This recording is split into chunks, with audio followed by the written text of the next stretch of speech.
ये जी, ये जो कब्र है ना, ये हमारे परदादा जान है। मोहम्मद साहब देखो, ये हमारे परदादा जी थे। फिर इनके जो बेटे वो हमारे दादाजी हो गए, वो भी इसी कब्रिस्तान में दफन है। और फिर जो मेरे दादाजी के बेटे यानी कि मेरे अब्बू थे, वो भी इसी कब्रिस्तान में दफन है। तो इस कब्रिस्तान में बड़े बड़े नामवर लोग दफन हैं, जो दुनिया के बीच में, जिन्होंने बहुत ज़्यादा दौलत भी देखी, बहुत ज़्यादा शोहरत, इज़्ज़त, सब कुछ कमाया, मगर आज इन मनो मिट्टी के नीचे दफन है।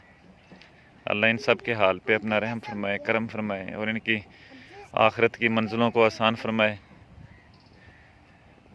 ये दुनिया जो है ना, ये दुनिया, हाँ जी, इसके ऊपर पौधे कैसे, ये पौधे बेटे अल्लाह रब्बुल इज़्ज़त उगा देते हैं।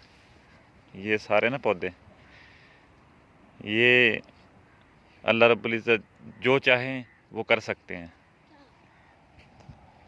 ये पूछ रहा है कि ये पौधे कैसे उगे हैं। मैं इसको बता रहा हूँ कि ये पौधे अल्लाह रब्बुल इज़्ज़त ने उगाए हैं। अल्लाह बस कहता है कि हो जा, तो हो जाता है।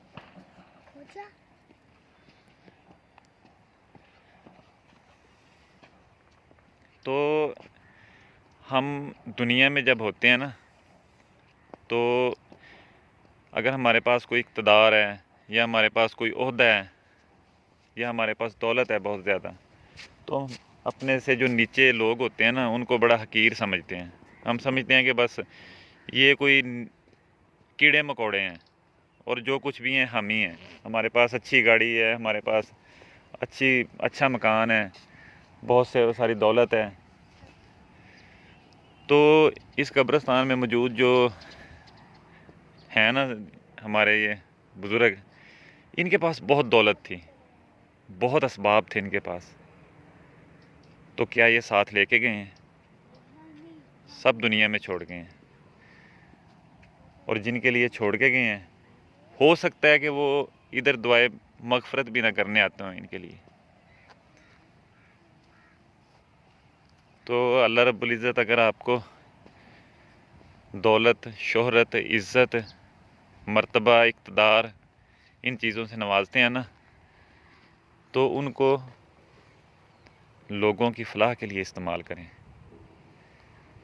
अल्लाह के रास्ते में ख़र्च करें, अल्लाह के बंदों पे रहम करें, उन पे अपना अच्छा अमल उनके ऊपर करें, ताकि आखिरत की ज़िंदगी में सदका जारिया बन जाएं वो आपके लिए।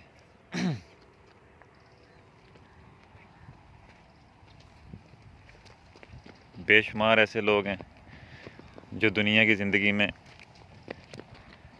बहुत ज़्यादा जुल्म और सितम करते हैं अल्लाह की मखलूक पे, और वो भूले होते हैं कि उन्होंने आखिरत में अल्लाह रब्बुल इज़्ज़त के यहाँ पेश होने हैं। क्यों इब्राहिम? ये देख लो हमारे माशरे में कितने इन्हीं के लोग हैं, पुलिस वाले हैं या दूसरे शोबा जाते हैं, कहीं पे भी कोई गरीब आदमी चला जाए तो उनकी तजलील इस हद तक कर दी जाती है कि वो ख़ुदकुशी तक पहुंच जाती हैं। उनकी नौबत जो है ना, उनको इंसाफ नहीं मिलता कहीं पे भी। तो अल्लाह के बंदे देखो यार, ये दुनिया जो है ना, ये ख़त्म होने वाली है, अनकरीब ख़त्म होने वाली है। क़यामत क़यामत का हम करते हैं, क़यामत आएगी। क़यामत तो जब इंसान फ़ौत हो जाता है तो उसकी तो क़यामत शुरू हो जाती है ना, उसकी तो क़यामत शुरू हो जाती है। तो जो मर गया उसकी क़यामत स्टार्ट है। तो दुनिया कितनी है? 40-50 साल। हमारे नबियों पैगंबरों की उम्रें आप देखें, शुरू जब दुनिया की इब्तदा हुई तो हज़ार साल, 1100 साल, और आप कितनी उम्रें हैं? 40-50 साल, 60 साल, 70 साल कह लें आप। उसके बाद क्या है? फना होना है इंसान ने।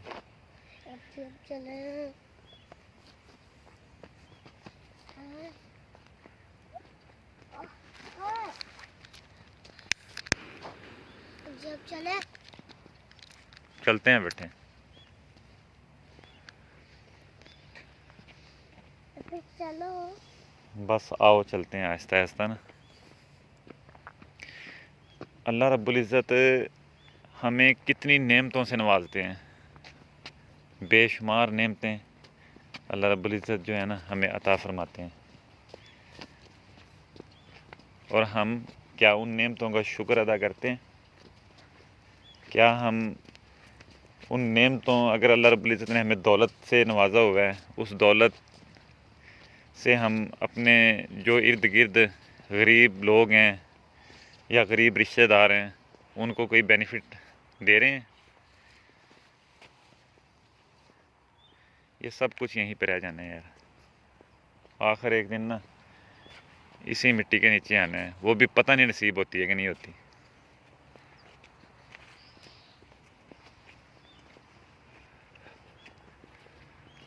आओ इब्राहिम, चलें फिर हैं? चलो। ओके, अल्लाह हाफिज़ जी।